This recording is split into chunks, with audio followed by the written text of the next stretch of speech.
So what we thought we'd do is do a little bit of a, I suppose, an analysis or a little unpacking of what happened in the RD and our learnings across multiple people, and we'll drag in our 001s and our others to get their views on how they went in the RD and all of that sort of stuff.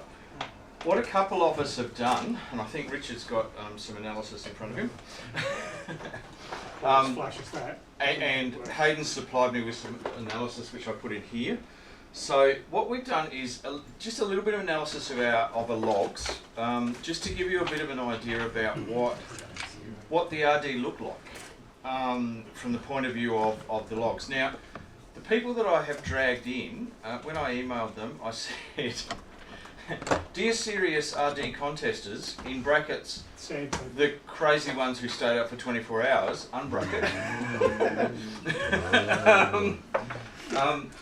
And so I have dragged those people into the conversation, and I just literally want to have a little bit of a conversation around and their views and how they actually went in the RD, etc. Okay. One of the things we did was, and in fact, both Martin and Richard emphasised the whole fact of, come up here, the whole fact of checking your log. Before you upload it, check your log now. And then check it again. And then check it again and again. And so, what I actually did was exactly what you told me to do, which I have to say I haven't done in past years. Probably cost you a couple of contacts. Correct, at least. So, what did I find? Now, what I did was import, VKCL provides it in the log file format, which is a fixed width format. So, okay, import that into Excel using fixed width import. And you can then start to do some sorting and analysis. Now, as I sorted this based on the fact that I made sure that I gave everybody the right the right report, which was actually I had, so that was, I'm glad with that. Whether they wrote it down is another thing, the same way. So okay, have to think about that. And then sorted it based on the call signs, in this particular case, of the people that I contacted. And I went through this and made sure that I gave the same, they gave me the same thing each time. Well, you wrote down the same. Correct. Guess what? Oops. If we scroll down here... Your fingers are too fat. Scroll down here. I wrote down VK7CP. Now, there isn't a VK7CP, and I know for a fact that that's Chris Pratt, who's VK5CP. And just to prove that is, if I go to VK5CP, he had a 59024 that he gave me. Okay. I corrected that before I uploaded. Kept going. Ooh. Okay, VK700. 50037 was what I wrote down. Antenna fall off or something. Now I'm sure I didn't give Steve 50. Might have done. What band was that? No, sorry. I'm sure that Steve didn't give me 50037. Can I just comment on Steve's call sign? And I'd just like to say that how many people said BK700? Yeah, 00. I'd just like to say this is the first year that I haven't had two call signs in my log for you, Steve. I actually had you all as AA this year. Normally when I go through to do this, I have to change all the 00s to AAs before I upload. And there's another gotcha when you're logging at the time. If you've already worked someone in VKCL, you can see the number that they give you. And generally what I do is in preparation to logging the person, I'll put in the report. Correct. ready to just press enter. Well and true. And when you're on the air, you'll say, you sometimes, and I know I did it with Steve, I gave you, what were you? You're 3-7, weren't you? Yeah, you gave me 3-7 back. I gave you 3-7 because I'm 1-7. I said 59037. You go, no, that's not what I got last time. Oh, I meant 1-7, sorry. And there was a few that did that back to me as well when I noticed that. And I said, hang on a minute, you didn't give me that number last time. Yeah. And especially when it's a really bad contact on HF Yeah. and you're struggling to hear it. Yeah. You hear things. Yeah.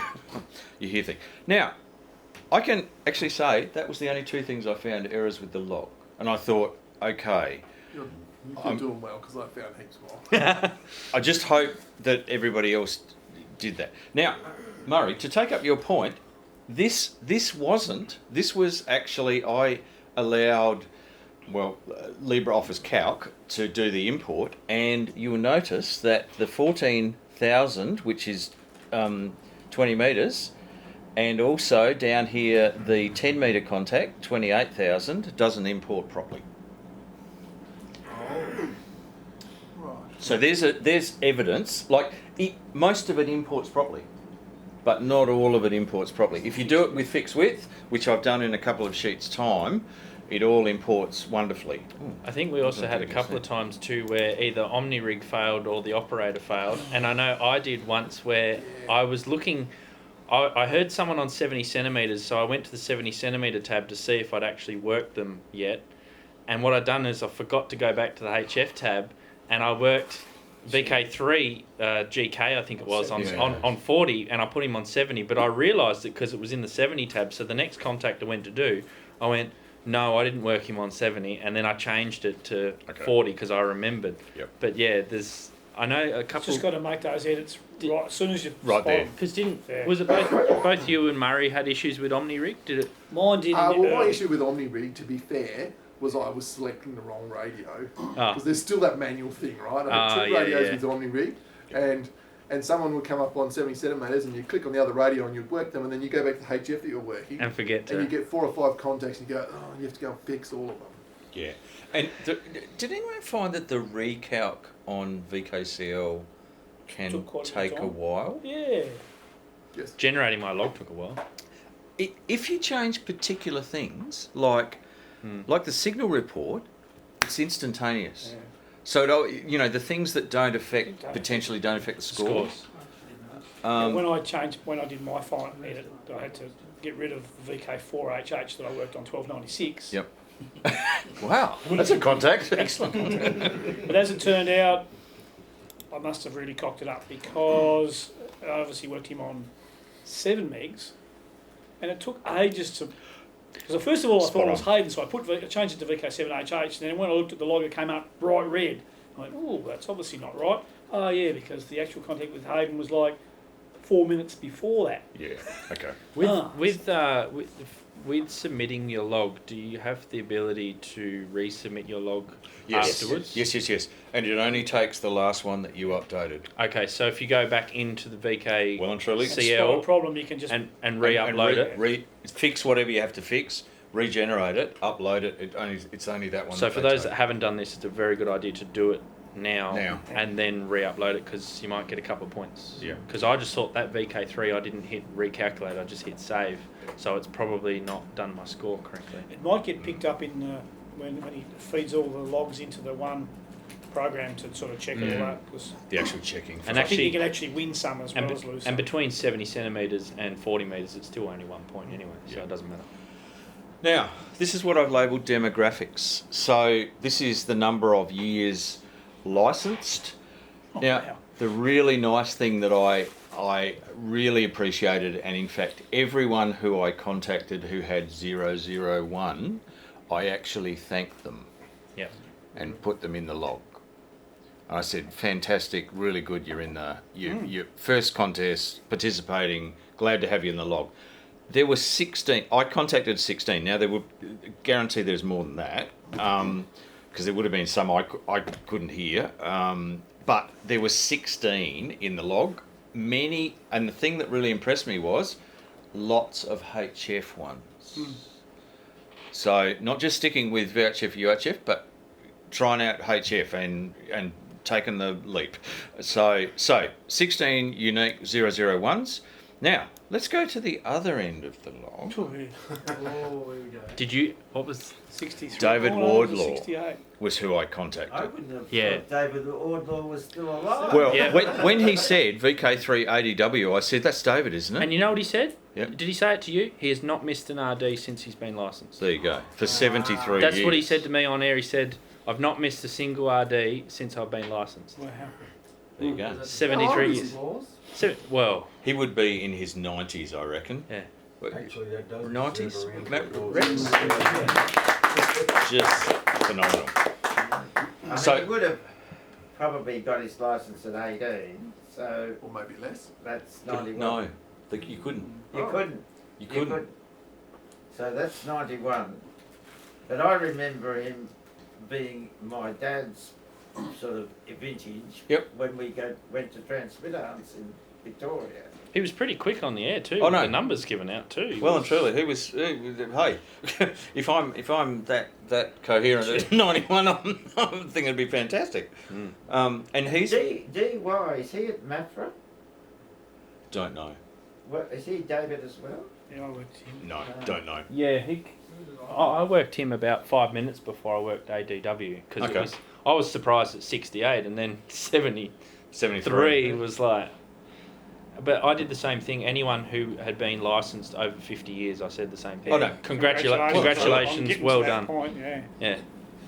So we've got from a VK7 point of view, KK with 63. So Reg with 63, Rex with 61, and what's BO? What's his name? Oh, it's gone over my mind. It's not Alan, is it? It's up north. Alan. Alan. Alan. Is it Alan? Yeah. Alan. Yeah, it's Alan. Sorry. Yeah, it's Alan. Anyone who's No, seen it's the video- Steve. It's Steve. Steve. Sorry. being recorded. My name's not Steve. Now, yeah, and Alan's up north, and participates really quite a lot in. He's a Commonwealth Baru contester all the time, as well. And he's mad on slow scan too. Oh, okay, Oh yeah, he's on slow scan every day. cool. You were going to say? VK7BO is Alan. Cool. Excellent. Thanks, Harry. So, okay, just what's Commonwealth Baru? What's the. Well, it's I don't think they call it the Baru anymore, do they? It's the Commonwealth contest, so it's Commonwealth countries. Okay. So, and it's CW and phone, and happens every year. And what they usually have is they come up with like country teams. So, Martin Luther, who appears actually, is just at 55, Yeah. and Linda was at 50. Yeah. Alan was 52, I think. Yeah. So, hang on, let me go up a bit because you'll be in the log. There you go, KRJ. And ARG, which was AREG, that's how long the club's been going. 52 years, yeah. Yeah. So that was a multi-operator station. Best one in VK almost. Well and truly. AREG almost the best one in VK. I reckon that Elizabeth was the second best. Oh, come on, ours is up there. Yeah. Oh, we don't class Tasmania as But VK, remember? being a member of being a All member three. of ours. What is the call for northern Antarctica? Oh, have you got that? Oh, no, you won't have that in your No, log. no, will you? no. Won't I? We'll get to that in a minute. We'll I get to that in a minute, yeah. Now, frequency splits. This is just a quick, from my log's point of view, just so you've got an idea. VHF and above, I had 351, and slightly less HF contacts. So. Is that contacts or points? No, that's contacts. That's actually contacts. Actually, that's a good point. I could have done the point split as well, but it would have been, I suspect, pretty similar. Although, The VHF, you get the double points. no, that's right. I would have got more for the VHF. Triple In the points. middle of the night, we Depends do how mostly many- VHF. Depends how many 12 But you only get double points for contacts. 1296, not for all. And above, And yeah. No, 160. And 160. And 160. But you didn't have 160, did you? Yeah. I was operating 160. Oh, you did have 160. Yeah. Although I didn't capitalise during the triple points. In reviewing the log, I should have done more 160 contacts during the triple points. Hindsight's a fairly handy tool. Anyway. Okay, log rates. This is what Martin talked about in his. So how many contacts were you making an hour? Now, as you can see, flurry at the beginning, flurry at the end, dipped out in the middle. Some people went to sleep. Yeah. I still found it surprising though how many were still operating in the middle of the night though. There was still a lot on HF. You could still find them. Yeah, Well, truly. I had spikes in the middle. There you go. So from my point of view, 677, that's 24 an hour on average.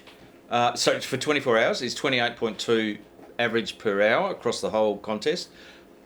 At the beginning and the end, I was up at Martin's rate of 40 or above. but It's pretty hard to sustain. I'll tell you what. So split it up on 80 metres. Yeah. Now the interesting thing, have 80 metres, middle of the night, peak, 40 metres, beginning and end. That's what you'd expect because it's crap in the middle of the night. Yeah. What's this? 2 metres. So yeah, bit of a peak in the middle. Although of the on night. 40 metres, Diane was calling almost exclusively on 40 metres, even through the night, apart from a couple of hours where she slept. Yeah. Okay. And she just so you knew you could go back to 40 metres and work her, and then go back to 80 metres because she'd be there. She'd still be there. Yeah.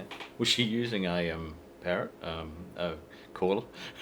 Not well. I could. It didn't sound like she was using a voice key. Okay. She might have been, but They're pretty easy to pick, the callers. They sound totally different. yeah. She sounded like she was. Apart from when I make a mistake. Yeah. Oh, what did you? What did Hayden you? picked up Yeah. What did you say? It was the middle of the night, and I just went totally off. You were like I just- VK7 Tingo table And Dan Hayden was Wallington. I'm listening. like, are you okay, Justin? I was like, and I think I said on my live stream, I think Justin's having a stroke or something. I better go and do a house call, make sure he's okay.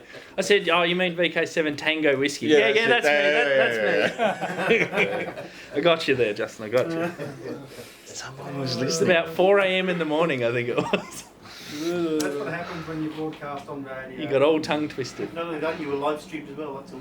0. It's alright, it's not available anymore. Damn. No, No, I'm kidding. there's a story about that. I'll tell you. 23 centimetres. 23 centimetres I did. It peaked in the middle of the night, which is where I was getting the points. So, Yeah. okay. Now, quickly, workstations. The interesting thing I found here was I had 177 unique call signs in my log. Now, the interesting thing here, and Steve, our timing was obviously impeccable. It was. I noticed in my log you were there probably the most frequent. Because, and the reason I say that is on 23 centimetres, Steve and Hayden were the only ones that I actually made the maximum 8 contacts with, which means our timing was right. I basically made that at the beginning and I made it right at the end. Yeah, you know how I sort of worked that out? You were pretty much the biggest signal on HF to me. Okay. So what I would do is I'd watch you You were the same with me. I would watch you on the waterfall because I knew that you're on 80 metres at night. You wouldn't be on 40. Yep. And I'd watch you because you were calling CQ on one frequency and occasionally you'd go up and I'd be able to watch you go up and down the band. And then you'd disappear. I'm like, Justin's gone to VHF. And then I'd go and find you. And that's when I'd call you on VHF. And then I'd go back to HF. And comment on my slurred speech. Yeah. So I always knew you were there because you were about 40 Well, overnight. we did all right, Murray. We only missed one with Justin. The problem is though that you'd come up on a frequency and you'd splatter everyone over on the side, so I wouldn't be able to work them. But the key thing here is timing. Yeah. Because Murray and Richard both got 7. And if we got the timing right, could have been 8. So... and 6 metres, very, very similar story. In fact, Richard's the only one that I worked 7 times.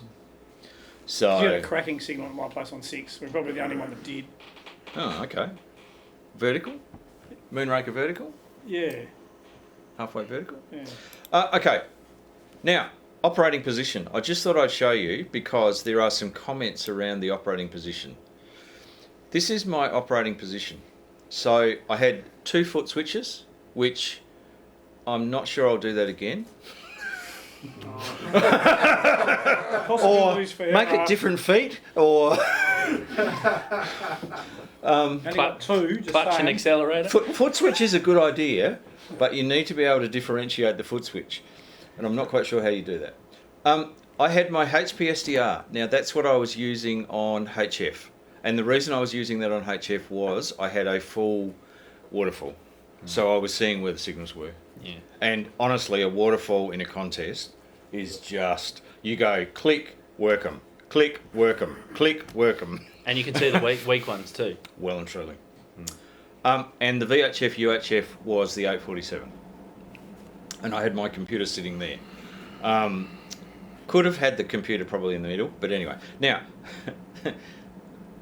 the slightly disastrous thing during, not the dog, not my wire-haired dachshund, which I grew up with. Oh, what's happening here? Oh, we've got slow bandwidth here. Come on, stop. Now, that's my lovely new HF amplifier. Solid 150 watts out, although it has a temperature sensor in it. Oh, Rip that out. Don't oh need that. chestnut. Oh dear. And you'll notice that there is a rather large rotary fan, which is exactly what I could grab that still had a mains cord on it. It actually had a fan on it. And I plonked that on top, and the problem went away. But for a number of times, I would start the contact, and then they'd come back to me and go, "Where are you? Where are you? Are you still there? Are you still there?" And I'd look up, and the temperature had tripped out on the amplifier. And did that just bring you back to your 10 watts or something? Brought me back to my half watt. I noticed that you fixed the temperature issue with the power supply last week. Yes. On yes. the power supply, maybe Justin modified should have the done power that. 80 mil also won't fix. Right. Were you the one that fixed the door? Yes. Okay. That doesn't help in the contest. It does. So, Access and egress. so in the middle of the contest, I rummaged around in my fan box to find that fan because it had a cord on it, and literally stuck it on top. So of course, then I had a fan noise the whole time, and it is and fan at about head height. And warm. So Would have kept Shaq warm. So anyway, that trap for young players. Now, Hayden sent through this afternoon. This is the current state of play as of 2:45 p.m. with VK7 logs. So, up to you. Yeah, I need to look. So I broke it down. So there's 240 logs. So that have been submitted so far. So you worked 170 unique stations. 177. So you've worked almost 75% of them. Could be a few logs to come. Yeah. So there's still plenty of I mean, time. there was 900 people that So- entered last year. Well, last year there was 259 logs. Yeah. So we're and 19. 900 something people entered.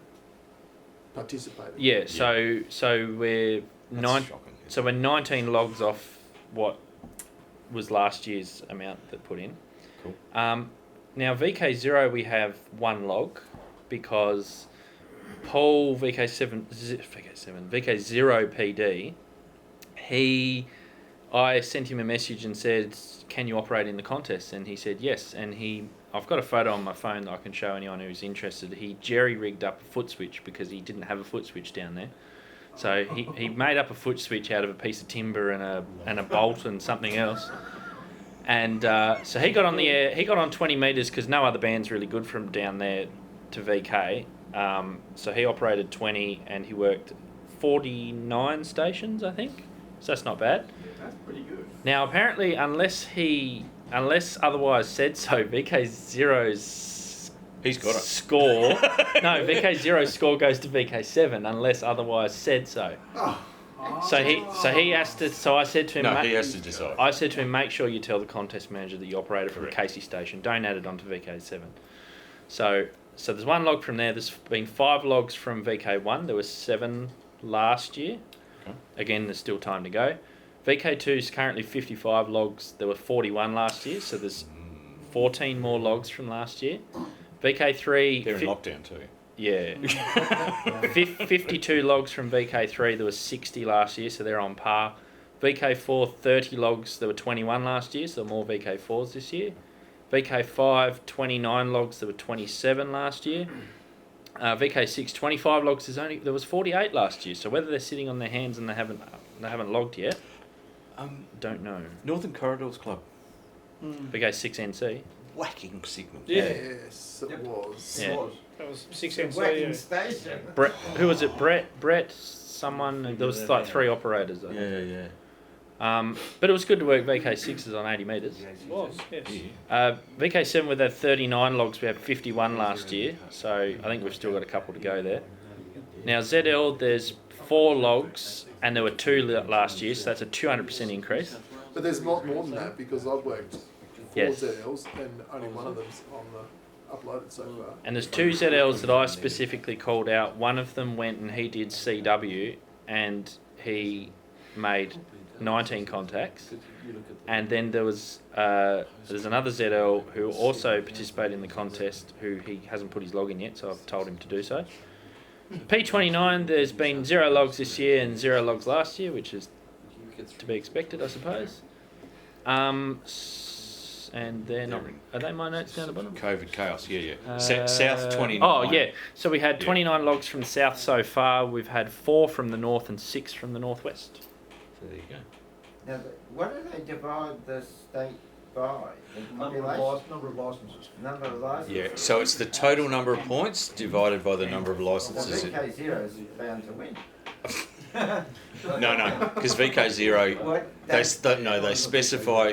He has to specify where VK0 gets put against. He which will. state. He will probably be put into VK2 because that's where he lives. Yeah. Yeah. So either he'll say his station address is in VK2, but Yeah. it'll be a VK0 activation. Because one year I worked the RD when I was in South Australia, and I allocated it to VK7. So, and the contest manager asked me where I wanted it allocated. Pretty sure the contest manager is going to look at it and go, yeah, one activator, he's probably not going to win.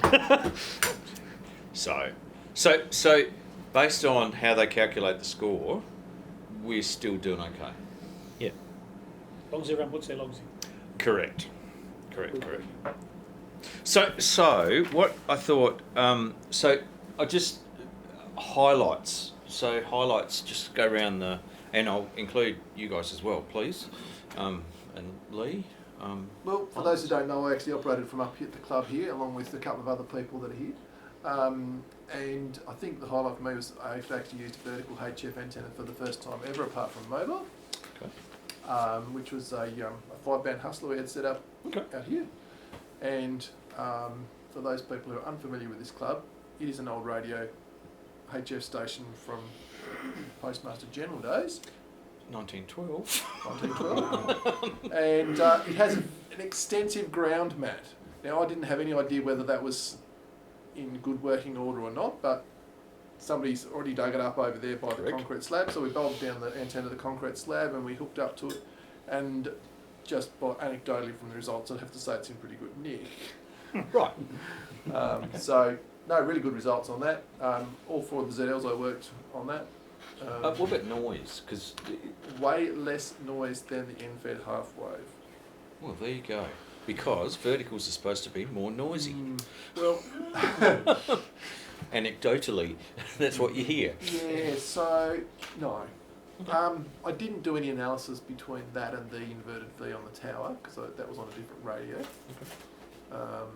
So I couldn't give you a comparison between that. So I think that was pretty cool. Yeah. And that was 160 as well? That's what you used for No, 160? no. That was only 40.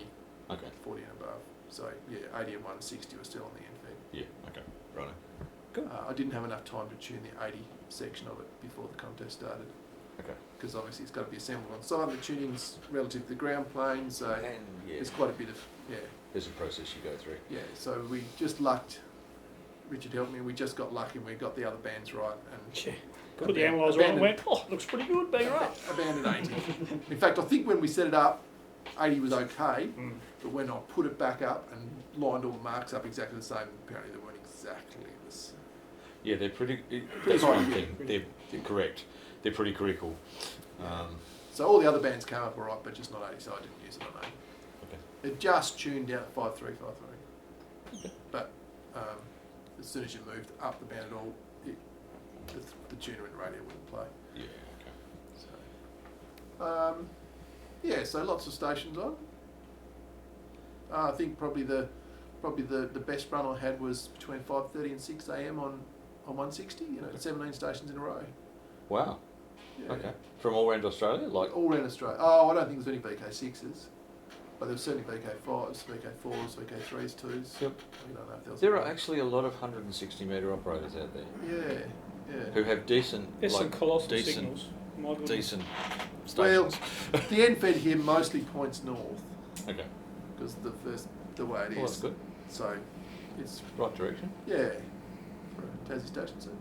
Cool. Challenges. Yeah, challenges. So when we started, forgot to bring some headphones, and we had 2 HF radios running on the desks side by side, and you would hear a contact and you would turn up the white noise a bit, and then Harry would hear a contact and he'd turn his up, and It was a battle of the. Bit of a game battle going on. big shout out to VK7 Ben, who I messaged on Facebook and went, mate, buddy pal, can you drive over here with a set of headphones for me? And he said, just having a bite to eat, I'll be right over. And he, true to his word, he was, and that made the rest of the competition, the rest of that day better. And then on the Sunday, Harry brought in a set of headphones, and that made it even better again. So, Okay. lesson learned: don't leave home without the headphones. And probably a foot switch. Oh no, foot switches are good, but no. Did you have a hand mic? Yeah, no, just using the hand mics on the radios. Yeah, To get RSI. Yeah. no. Ah, okay. That's right. That's what Martin said. Yeah. Just going by what Martin said. I think Martin's probably made more contacts in a contest than me. Yeah, only like 1 million more. Yeah. Yeah. Okay. I think I only got to. Can't remember how many contacts I had. The score came out at 986 after I fixed my log. Okay. I was going to say I thought you were 800 and something. I got quite a few extra points by fixing my log. I found I'd worked myself twice. Bonus points for Which, for those who've never seen that in the log of VKCL, it highlights it in yellow. When you look at the log, it's like, ooh, that's a problem. So red are things that are doubles, and when you see yellow, that's reserved for when you work yourself. I know a good therapist, Murray. You can talk to them. And as it happens, it was a pretty easy fix because one of them was a band dance and there was all the same people in the ones. In order.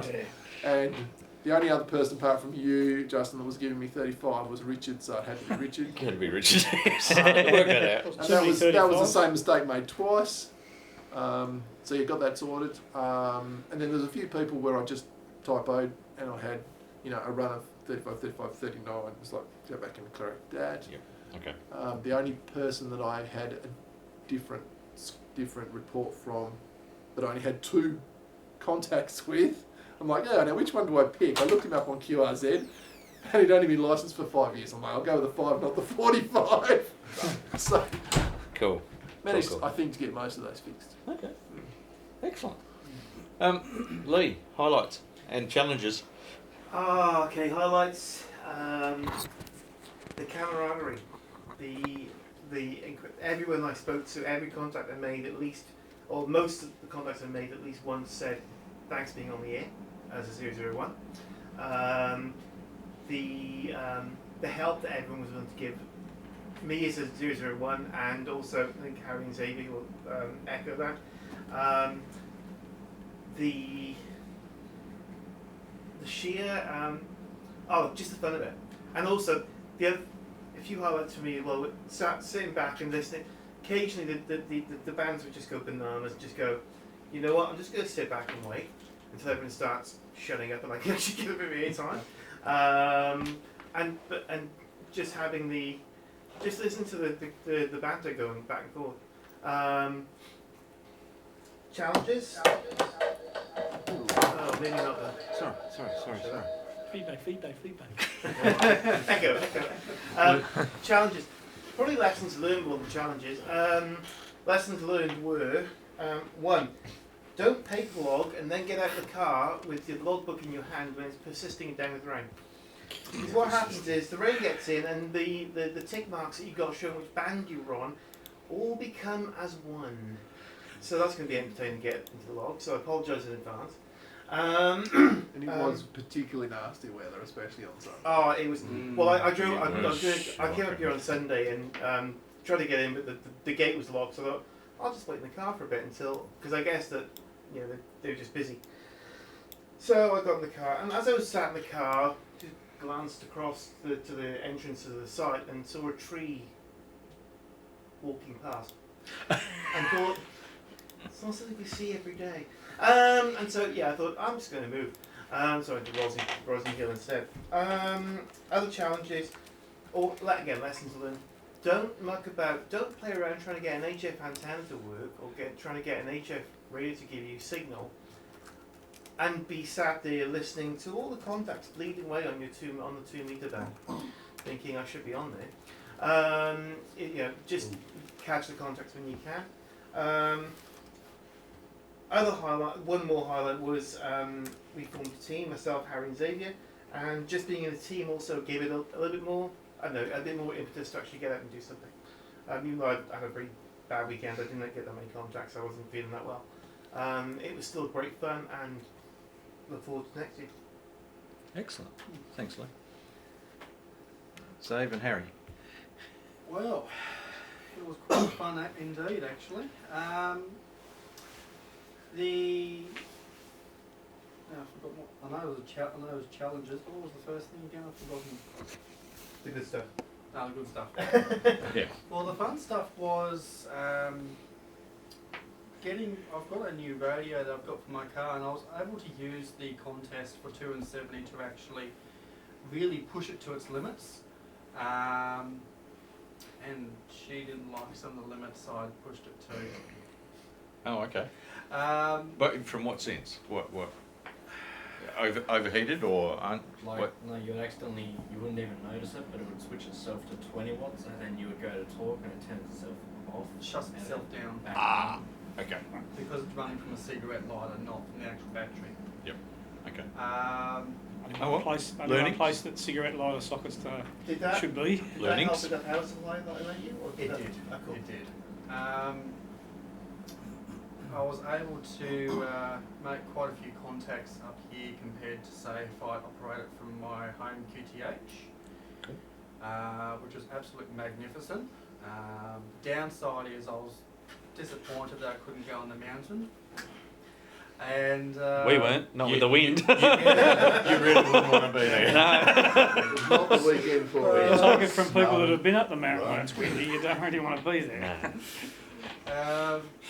It was a fantastic day. It was a really fantastic day, and the second that 1 o'clock had hit, or 3 a.m. UTC time had hit, I was straight on the mic, calling my call sign, CQ contest, and sure enough, the contest had started, which was really good, and absolutely enjoyed it.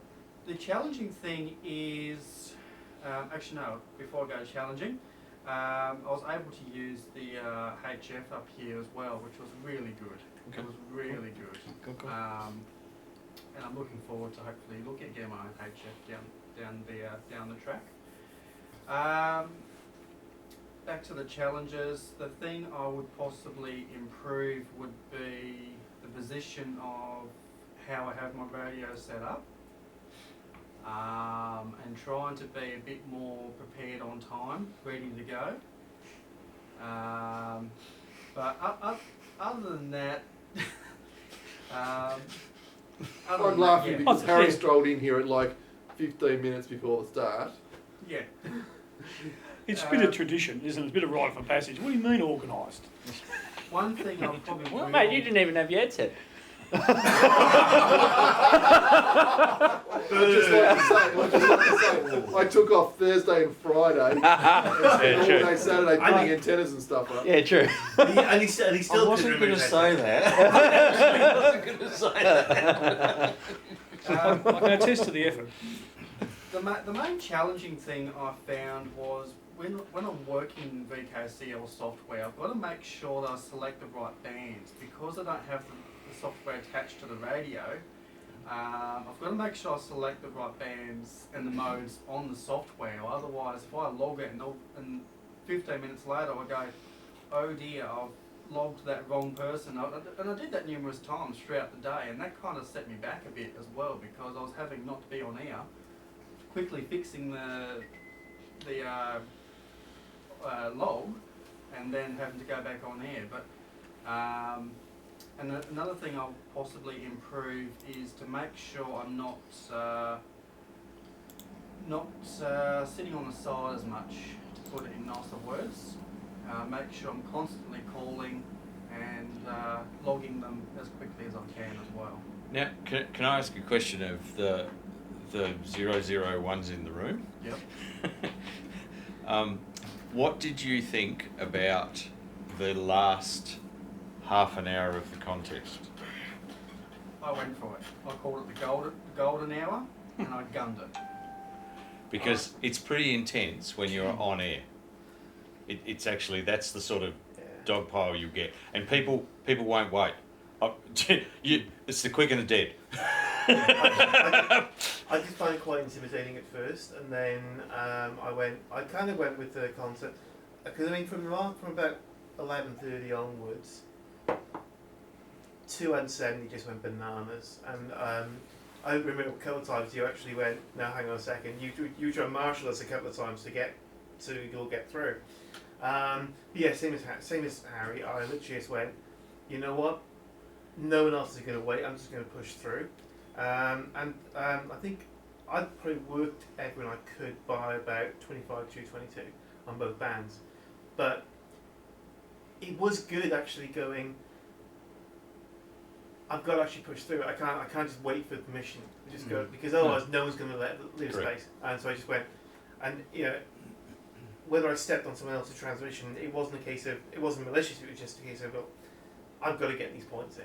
So yeah, I mean, the other thing I found is contesting, especially, it's helped me with button shiners, with actually going CQ, because as a 001 and someone like me can be quite nervous, it's kind of scary to actually hit that button and call CQ.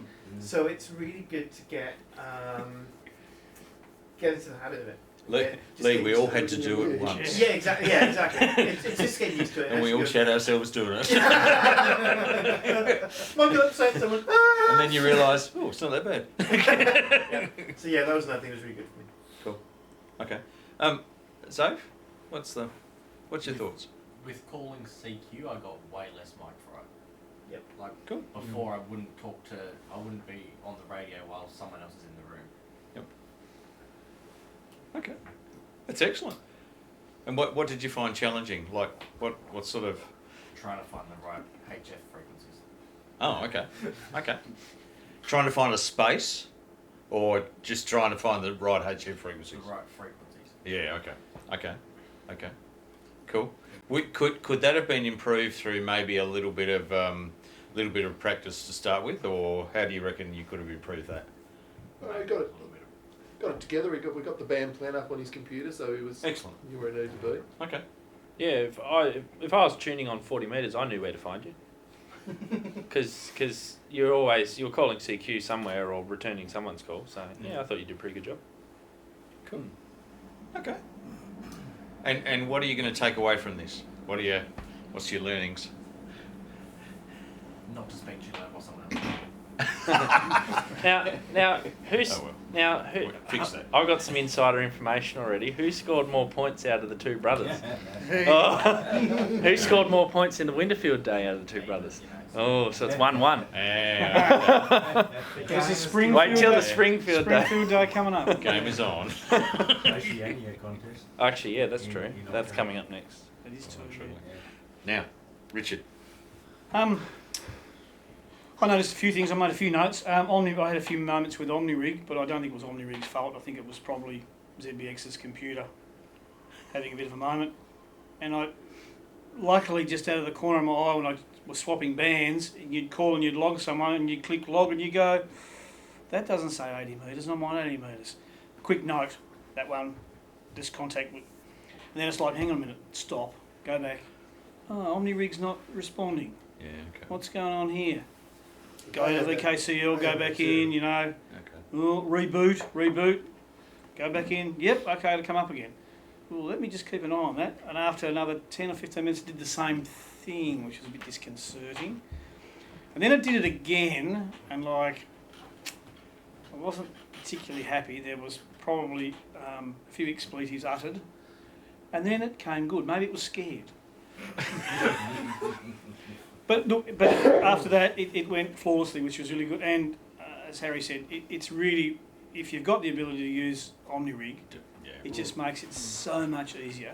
Yes. Especially if you've got like a shack in a box rig, where you can go from 160 metres to 23 centimetres. Then you always get the right frequency and the right mode, which is, and of course you've got to remember make sure that it's, if you're on FM, that it's green. Well, correct, Which is and a big, I use that more often than not. just as a little bit of a like, oh, that didn't go green. Oh, hang on a minute, wrong radio.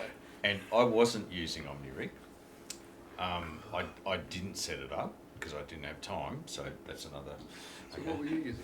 I wasn't using anything. Oh, you I was using- manually doing Using it. TW. However, I was religiously, if I changed bands, Yep. I would go to VKCL and change it and make sure it was Tick the right, box, yeah. then start the contact. Yeah. And you just have to be disciplined. But it goes to show, even though OmniRig works really, really well and it saves you so much, it's only a hair's breadth away from a complete catastrophe. If you did 20 contacts, like if you were doing a Martin, blah, blah, blah, blah, blah, blah, banging them out, then going, oh shit, that's the wrong frequencies. And going back and And fixing then, that. yeah, like, and it would just create a huge amount of carnage. So it just reinforces that you need to sort of watch it. The other thing I noticed, two things I noticed, that there was lots of people on HF that have got huge signals. I noticed a few that had really big signals with their voice keyer, that they would leave about 8 milliseconds between their calls. And you'd hear the call and you'd go, well, that was, well, it seemed like 8 milliseconds. Maybe it was 5. Yeah. But you'd sort of go, wow, that's not a much of a gap. So you'd like, and you'd let go of the button, they'd be halfway through the other call, and you're like, matey, how am I supposed to sort of get through? There was one guy, and I can't remember his call sign, and it was the middle of the night, and same thing, really short period of time between, and it was obviously voice keyer, Yeah. and I called about 5 times and gave up, because I reckon he was asleep. Well, I called about 4 or 5 times to one guy that had a really strong signal, and I went, oh, bugger, oh, maybe he can't hear me. So then I heard another guy pipe up, I'm sure 4 or 5 times. Then another guy called him, and I went, oh, well, He's asleep. I don't feel so bad now, but he was, like the keyer was talking over the top of everybody, but along the same lines, there was a lot of signals, and I think we're a bit lucky maybe down here. We've got pretty good noise levels on HF, and I think it's easy to forget. You hear some of these guys have got colossal signals, and you call them back and they go, oh, there's a VK7 way down there in the noise. What do you mean down there in the noise, buddy? You're a cracking signal down here. Yeah. And it's because they've got 20 dB over 9 noise, Oh, true. and we've only got S6 or 7. Yep. Wow. So and it's just something that you consider that if you can hear them really well, and look, maybe they run, it's hard to know, they run better antennas, or maybe they run a little bit of extra power. But sometimes you can feel a bit sad if you've got to take 5 overs to get your call sign through, and you can listen to them while you walk down the hall. Like it's, but look, the other thing I noticed that was really good, like everyone else reiterated, it was good to hear so many on. There's lots on 23 centimetres. I think it was 17 out of the 23 people Excellent. that have sort of registered. Yeah, there's So a lot of it was really, really good. Okay. Lots of people stayed on all through the night. There was a couple missed a few, but look, there was a lot more on than what I anticipated that there would be, which was really good. Did you ever sleep? I did have a little snooze, yeah. From Gee, about, did that last year and still won. I just can't do all the way. I work at the beginning of the double points, And I worked till I've worked everyone on VHF and pretty much all the ones you can find on HF easily. And I laid down about 2:30, and then I think Richard called me or Hayden or somebody on. Yeah. No, we left the 10 gig thing running. And I had to jump up and take another call after that, so I was probably about 2:45 when I lay down. Okay. I was just laying down on the floor of the house. Yeah. And then I had my alarm set for 5, but I was awake before then because the radio was going. No way. Were you up 24 hours? Try and do it. Were you? Yeah, because if I lay down for an hour, that'd be it. I'd be comatose. Yeah, you fall asleep in our committee meetings. I'd wake up. I'd wake up and the contest to be over. They'd be like, "Tricky, what happened?" I went to sleep. Yeah. It's all, Any slams all or in the nothing. cold? No, and that's why I lie on the floor because I've done the whole. I'll go to bed for a couple of hours when I've been at home, Oh no. and it's like 9 o'clock the next morning before I get up. Forget it. And Sunday night I went to bed at about 10, and I got up at 10 Monday morning. And I went, okay. It was a pretty good I sleep. needed that. Pretty good sleep Sunday night. Yeah. Well, a few things I don't know about improving. I noticed I'd like to get better omnidirectional antennas for VHF, UHF. I've got sort of horizontal beams like a few of us have got, and 99% of everybody around town has got verticals. So you're sort of suffering a fair bit of loss there. So I'd like to build some pretty decent verticals for probably 2 and 70. The 6 metre one probably just deserves a little bit more air. I think it's probably pretty reasonable. Okay. I'd like to play more with HF antennas. I've been chatting to Larry and a few others. Murray and I spent a fair bit of time putting up antennas on the Thursday and the Friday, didn't we? Put up a Special call out to Mike Groth for his launching device. His antenna launcher actually launches balls in very strong Into winds. orbit. No, I would just like to say that I believe it was blowing at least 30 to 35 knots. Yeah, With and a we wing fired into the wind.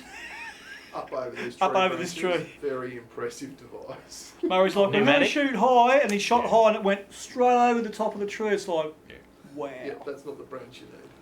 So so we put up 160 metre end-fed half wave. G5RV. And a G5RV, which I think I probably didn't put together very well because it was fairly uninspiring. But the 160 metre end fed, I had an antenna switch. I was able to switch between it. Interesting, it didn't have a lot of difference to the Bushcom, but for experimentation, a few times I went back to people, the end fed actually transmitted better. So that was sort of interesting. So when we put it on the analyzer, it looked really sort of quite good. I worked one RD where I had a HF vertical, which was a Werner Wolf multi-band vertical, like the Hustler. Yep. And I had that and a switch to my normal G5RV, and I was switching between them all the time. And trying to compare. that's actually worth doing. Yeah. Because some signals you won't get on the G5RV, I don't know whether it's orientation or what it is, or on the vertical, but you will on the other one. And that's actually worth doing. But yeah, the Werner Wolf's lying on, it's horizontally polarised rather than Acting as a ground radio. correct. And in fact, I think the weather worked in our favour because it was literally we finished the contest and the weather came in. It was just like, I mean, absolutely pouring And rain. it was the weekend where you didn't want to do anything outside. So. Correct. We packed up at my place on the Sunday, didn't we? And we managed to catch my temporary 23 centimetre mast as it was falling. I packed up here. It was just down there, and it had like 130 kilos of weights on the bottom, and just 5 metre mast with the rotator and the Yagi. And it survived really well because it's behind the house. And then Murray and I were just unloading some stuff out of the car, and we turned around and looked at it and thought, gee, that's leaning over a fair bit, and just caught it and slowly lowered it to the ground and went, oh, well, that mast's down. So It didn't fall, it was just a self-disassembling mast, that's all. it would have been self-disassembly had it hit the concrete, I can tell you. I'd just like to say that at that precise moment in time, not only was it raining, but it was hailing. Yeah, horizontal hailing. In fact, I think it was actually heading upwards somehow. It was doing quite this. strong. Yeah, it's quite strong. We've got a g'day guys from Craig, VK3 CRG from Geelong. It was great to hear so many 59001s. Thanks, Craig. New amateurs on air in this year's RD contest, and well done to Hayden for punching through the 24 hours, and also for broadcasting for 24 hours. Yeah. For streaming You for finished 24 it? hours. Yeah. Oh, you're finished now. Oh. No, keep going. I was just That's going to go into it afterwards. No, look, that was about all. The only little thing I noticed is that I'd had a voice key on the 9100. Doesn't have a voice key, so I made one with a PC and a bit of software. Okay. It probably pays to check the audio quality first. Because it's very easy to overdrive the mic section, and one very kind VK3 said, "Dude, that's a crappy signal. It's way overdriven." Let me just back the gain off. How about that? Oh, that's superb. Thanks, mate. Lovely work. Thanks for the number. Thanks for the contact. So, but other than that, yeah, I think it was great fun. And that's a good point. It's worth doing checks before the RD. I did some checks on Friday night, and Scotty came up, HVK. And the beauty with Scott is he's able to do his remote station on Bruny Island, and also his one at West Hobart. Yeah. And so I did a whole lot of checks with him and did some EQ, which I can do on the HPSDR and just back off the lows and all of that. And he said that is spot on. That's what you want. And there's a few people I know. One that sticks in my mind is Gary JGD's got wickedly clear, punchy audio that when he comes up, it's like, whoa, okay, that's scary. Like, yeah, well and truly. It was quite a strong signal anyway, but it was just the audio was really sort of well tuned and punchy, and it was. Yeah. And it punches through the noise. That's the thing about it. It's that's that. Martin was talking about GN. G's not a good word on air. It's down. And he, in one of his original talks, he actually came up with electronics that boosted the G and did something to the N or dropped the N so that it equalised those. And he said he had much better results because people were actually coming back to him and saying it's GN, whereas they'd come back to him and say it's something N. And it was interesting too because he said in his presentation, he'll say Golf November, and then sometimes if they can't copy him, he'll say Germany, Norway, and then they'll come back Germany, November. Yeah. So they got the November bit, but not the Germany bit. And I heard that on air. There were several times where not Martin, but someone else would change the phonetics the second time round, and the person replying would come back with one correct phonetic and one with the alternative phonetic. Yeah. So it does work. Oh, true. No, it does. I know I always do that on the voice care. I have both. I have two completely sets of phonetics on the voice care, so that if someone misses it and it goes through the call sign a couple of times on the long. Because yours something Mexico sugar. Yeah. What's the Zebra? Zebra. Zebra Mexico sugar. Yeah. As in, and people, I discovered that because there's no point just repeating the same thing if people can't hear You've got to say something different. The other one that gets lost for some reason is L. Because a number of times I'm not quiet when I talk. I say Lima Echo Echo. I'm quite loud. And then other times people went PK7EE. No, you must have all the 59001. You must have made a mistake. I'm like, no. Yeah, Jerry. Yeah.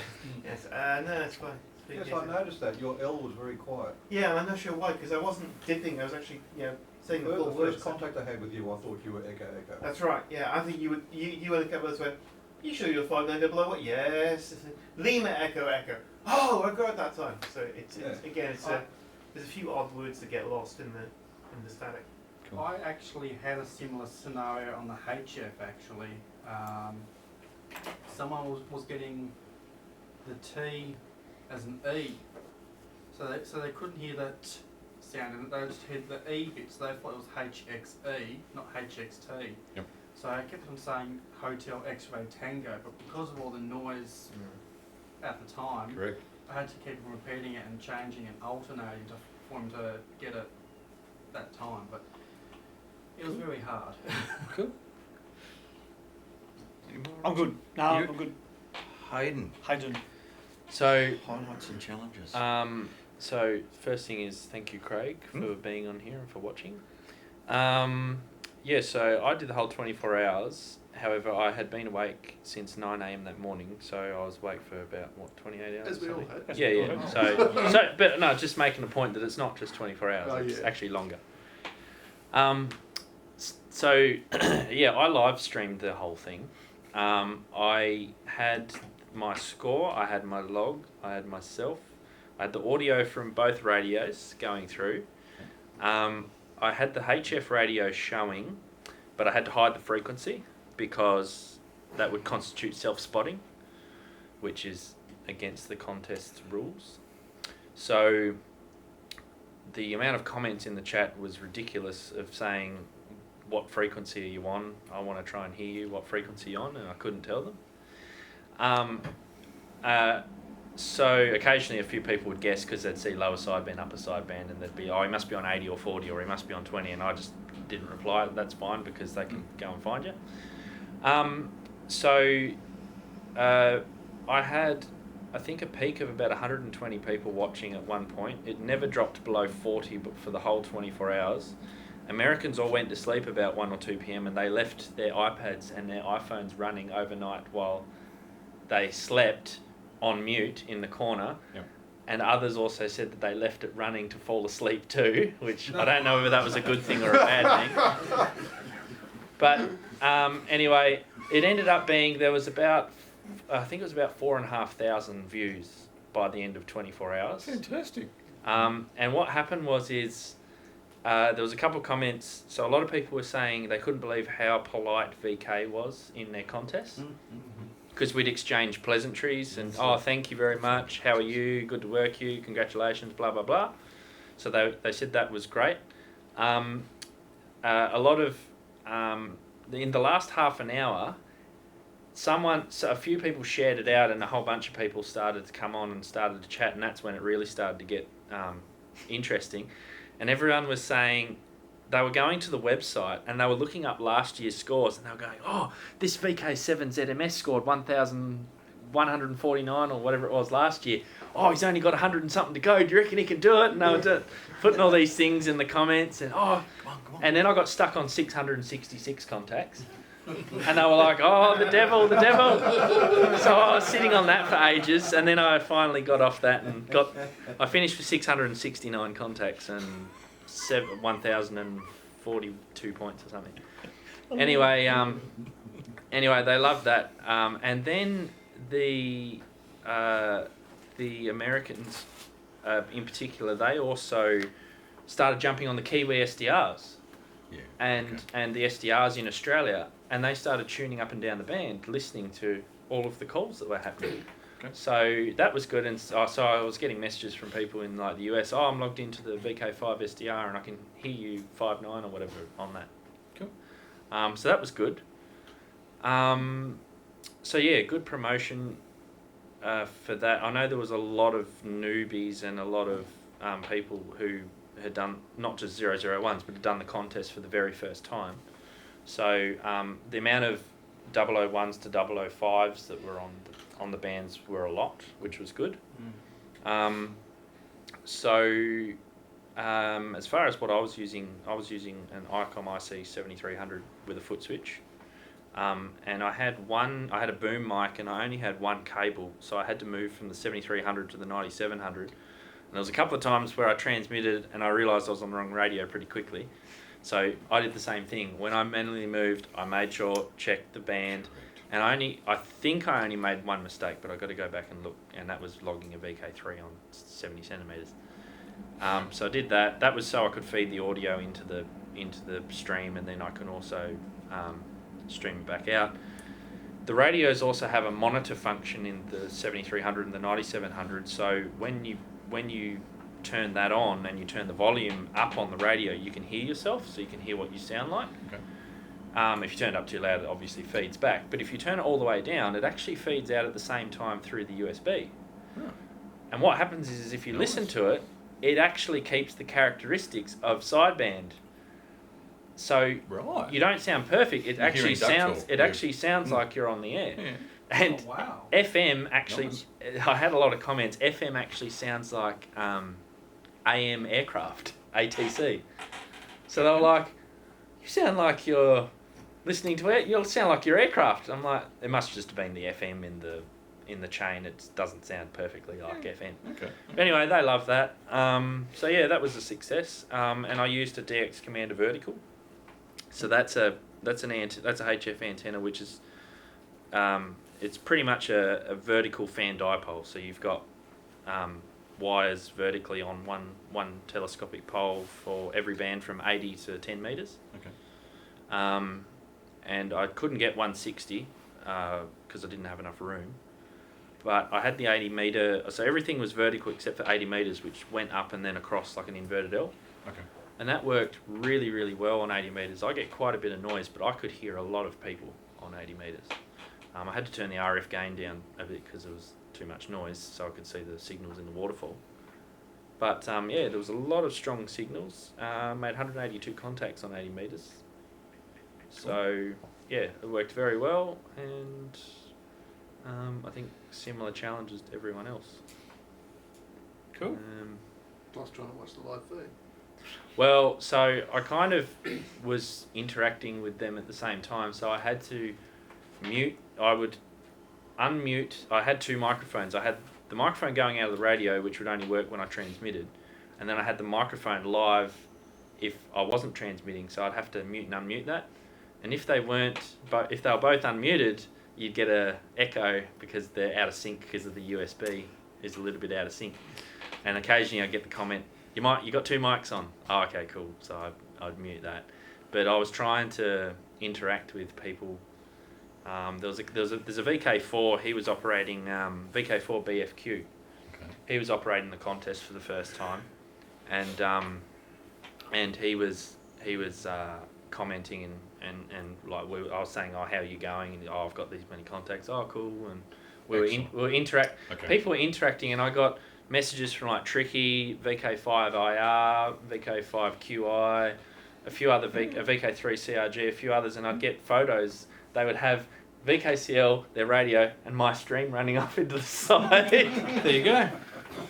One of you guys was doing that, wasn't it? Yes. I think Xavier was doing it. He was commenting every now and then. Fantastic. So it's just good because it's just promotion and just sort of shows how we do contests. I think we pretty here, much so- all worked Alan 4SN, didn't we? Yeah. Yes. Yeah. And Yep. thanked him. Yeah. It's a thankless task. Yeah. Yes. And it was also crazy the amount of overseas amateurs who wanted to jump in on the contest, and I sort of had to say to them, well, it's a VK only contest. Correct. It's VKZL and P29.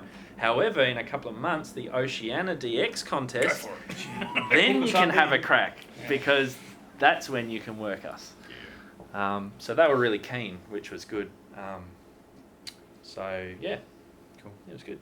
Now, any other? Because there are Steve and there's a few other people commented. So, Graham's got a list.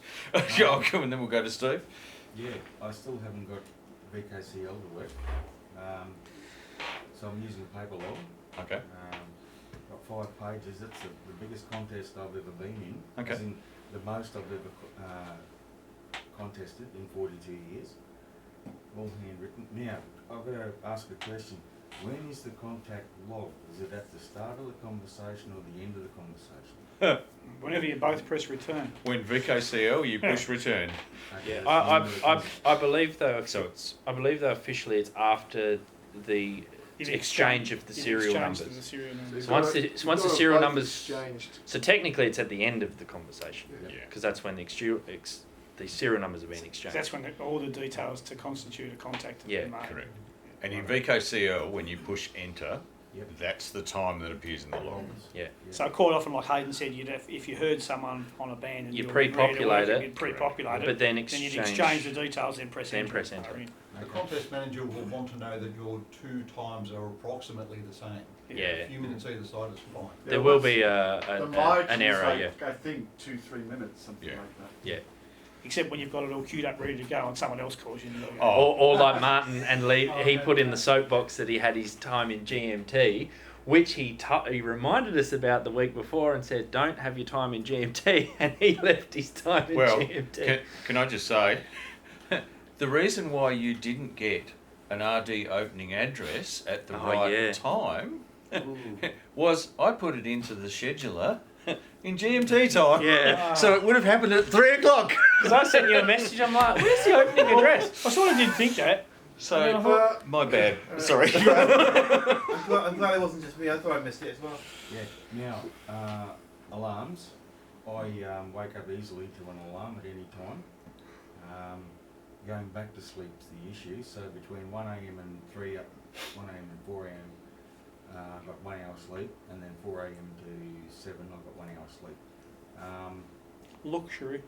Yeah. Now the reason is, in recent months I've been on a lot of webinars at 4 a.m.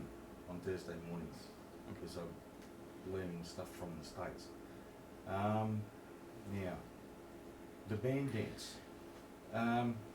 In 42 years, I still have not been on 160 metres. Okay. I still haven't been on a work band at all. Now, when we did the band dance, 10, 15, 20, 40, 80, I'm ready to go to 160. Everyone's gone. So I still have not had a 160 metre contact ever. And Graham. that's the support for the aerial right there. It's all down and packing to go. Now, for Zulu time, because I use Zulu time, Yep. so it looks like I've done something bad there by not reading the rules. Can be either. Yeah. Yeah. Yeah. All right. Now, alarm thing. You can go to world clock. Mm. Now, VK5ZT. Tim told me to look at Abidjan, which is somewhere I think the Ivory Coast in Africa, which is on the equator. Okay. Doesn't have. It's on GMT. It doesn't have daylight saving. Okay. So that's the big clue, and I would just go to that, and that's fine as long as you remember to tickle the screen so that it doesn't go to sleep. Yeah, I think on that clock you can actually look up UTC and you get the UTC display coming up. You can do it, yeah. I did my preparation 15 minutes before the start. Excellent. Yeah. Well, technically you could have, because you were doing a paper log, you probably could have done it in local and then just taken 10 hours off and you would have had UTC. But. I just want to use Zulu for everything. Now, antennas. As I say, that was the 40 metre aerial. That's it. Everyone know what the squid poles are? Yeah. Yep. Don't have to explain. I've broken the top off it and one of the sections at the bottom is stuck. So I can't get the full 9 metres out of it. It's 7 at best. And I just use 3 mobile antennas for 62 and 70. And you might remember my comment about the 6 metre vertical going horizontal. Yeah, I remember that. In the big wind burst, they're blown over, just sitting on a chair. Didn't actually see a change in signal though. Not from Mind you, you're just around the corner. But Graham was the second strongest signal on the band to me, yeah. What else? Now, this is hypothetical or a good way to start an argument. What about having allocations like the first 15 minutes of the 3 hour thing for 2 metres, the next 15 minutes for 70? Has that ever been suggested? That would be a controversial. That would be a bad idea. We tried to implement this year, we tried to implement 2 channels. how did that go? No good. No.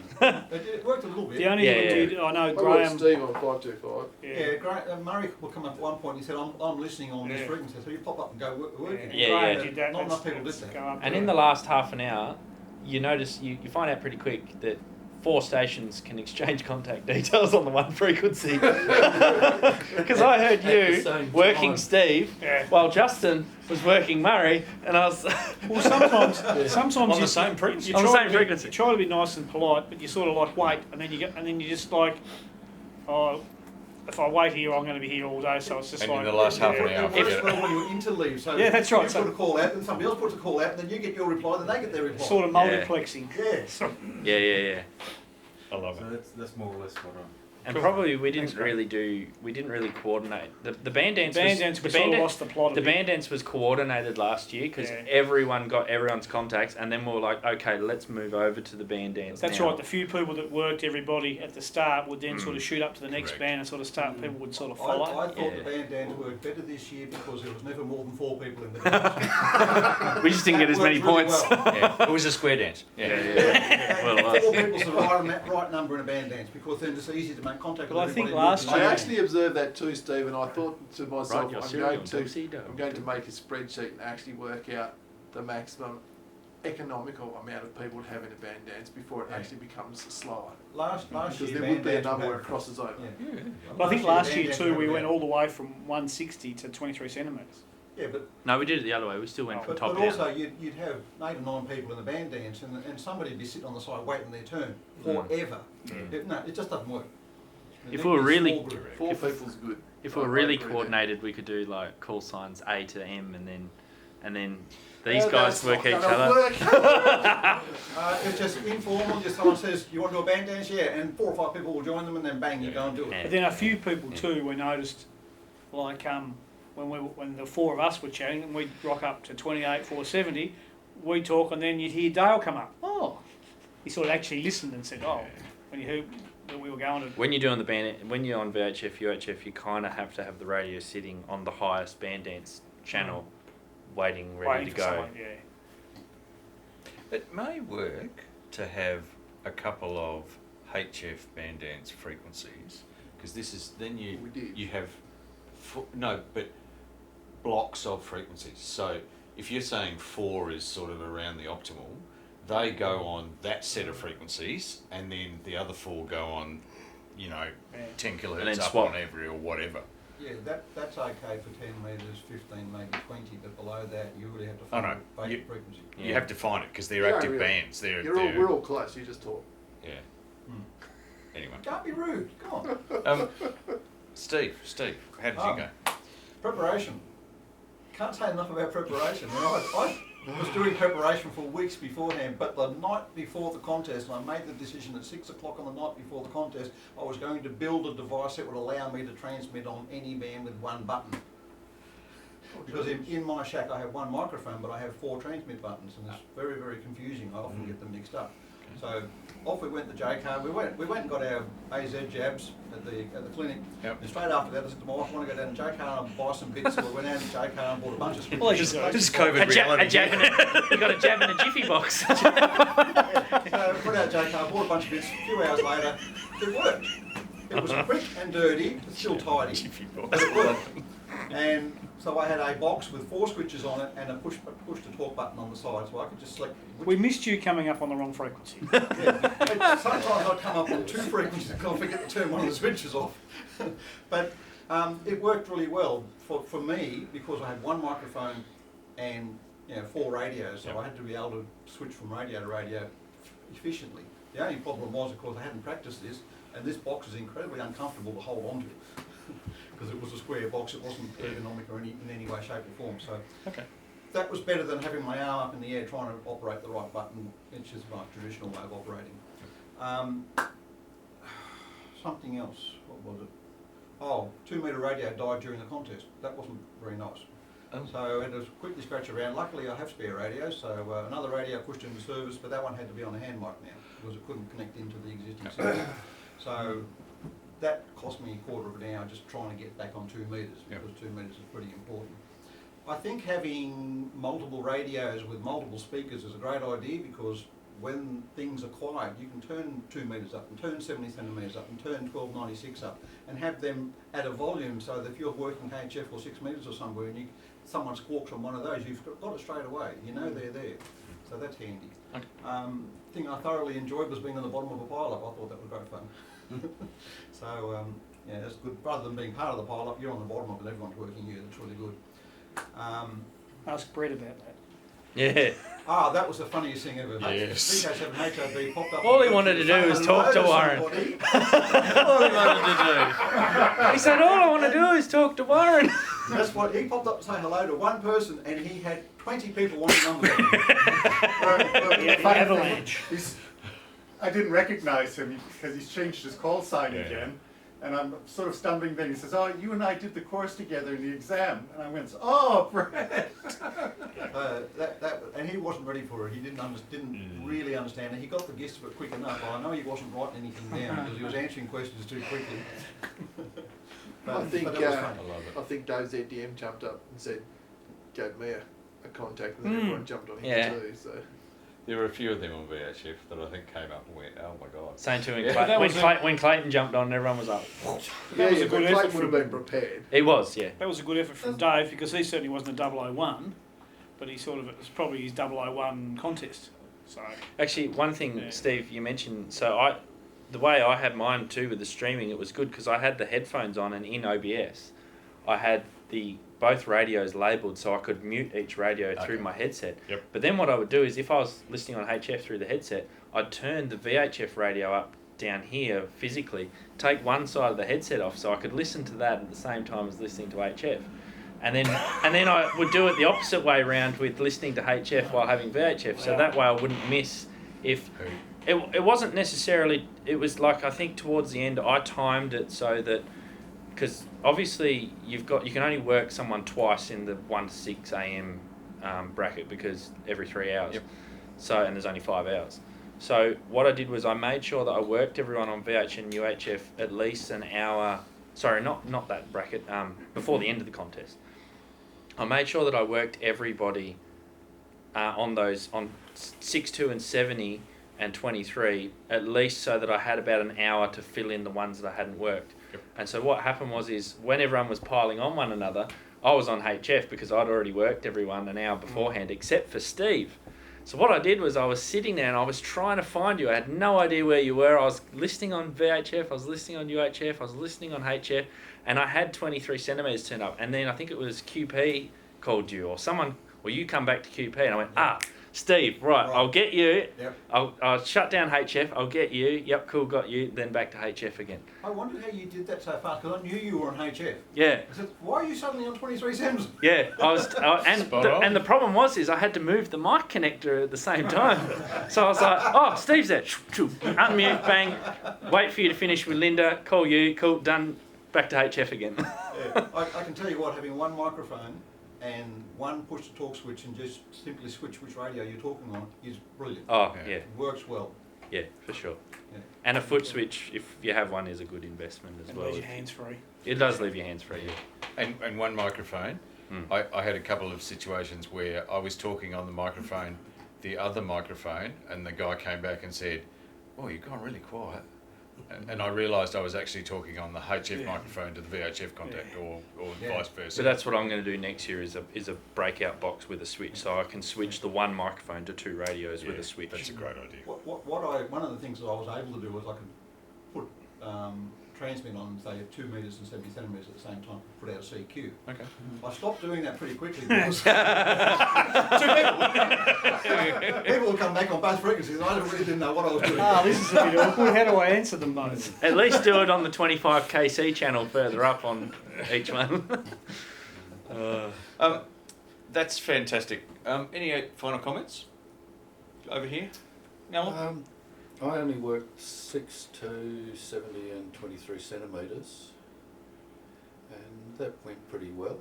Everybody was good. I tried a strange operating procedure that I started last year. Okay. I've got a 9700 and you can listen to 2 frequencies at the same time. Now I ended up plugging in a set of earbuds, so the transmit side, which is the upper radio, was in the left ear, the other one was in the right ear. I also had a 726, which I use on 6 metres with its own microphone. I put a set of headphones in that and put it over both ears. Now, it sounds really weird. And you knew which radio was talking? It actually works.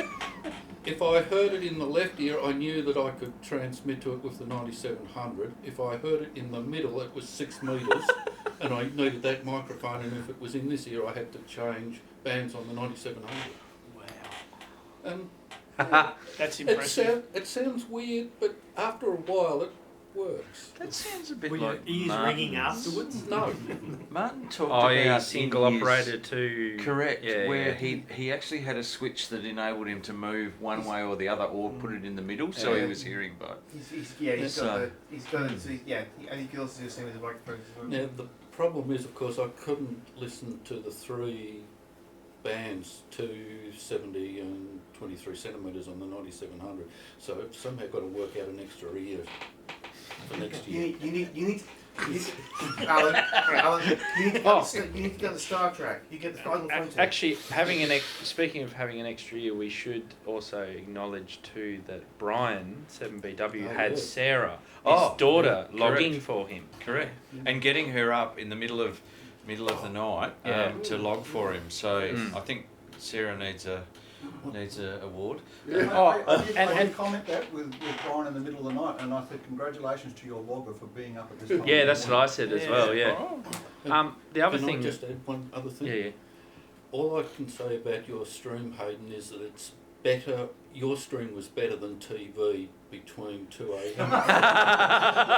Actually, and you know what happened between 2 Because a.m. when I take a break, I'd take a break for half an hour. I didn't sleep. So between 2 And I'd a.m. go and sit in the other room and watch the stream. What's the contesting? between 1 and 6 a.m. I had a couple of people who I know who are in the UK. They're not amateurs or anything, but they jumped on my stream and they were like, "Oh, are you still doing this?" And I'm like, "Yeah." And then they were just doing normal banter, and it just kept me awake. I was just like, and then I'd work someone. And the other thing too was there were a lot of YLs on air too. Yeah. Yes. 7GH, 4HH, 4M, Mon, 3MQ, 3 or 2 somewhere around FUR. 3 'Cause FUR. I commented on her call sign. Great call sign. Yeah, MMQ I think it was. We could count Sarah as well because she was logging, so she was part of the contest. So yeah, that was good No, to no, hear as lots. well. QP. QP, yeah. QP, yeah. Cool. All right. Any last comments? Any want to throw into the stream? One thing I would like to add is if anyone that is watching this stream tonight and felt that they would like to enter next year's contest, absolutely go for it, because as a first timer I had an absolute ball and I'm pumped and ready to go again next year, to be honest. I'm ready to go. Well, you got the Oceania DX contest in October that you can have a crack at as well. And the field days. Yeah, field And the day, field yeah. days. And the John Moore. And I just had, There's a few I just had on behalf of Double Ones everywhere, thank you so much to everyone who actually encouraged us, because we couldn't do it without you. Thank you. Coercion. Well, coercion and persuasion, there's such a thin line between the two. But, well, there was a lot of comments from other VKs that were going, thanks for uploading the Martin and Richard talk a week out from the RD, because you've just given us all the ideas now to try and beat you. So they haven't got a chance, though, have they? No. Yeah. It's all about the numbers. That's right. Doesn't matter how hard you try, it's about the numbers. too rash. Note to self: release video week after. Yeah. Yeah, censoring with the band down. No, that's fantastic. That is great input and some great comments, and I think it indicates probably that it's the enjoyment we get out of contesting and this particular aspect of amateur radio. So thank you for everybody who's inputted, and go VK7. You.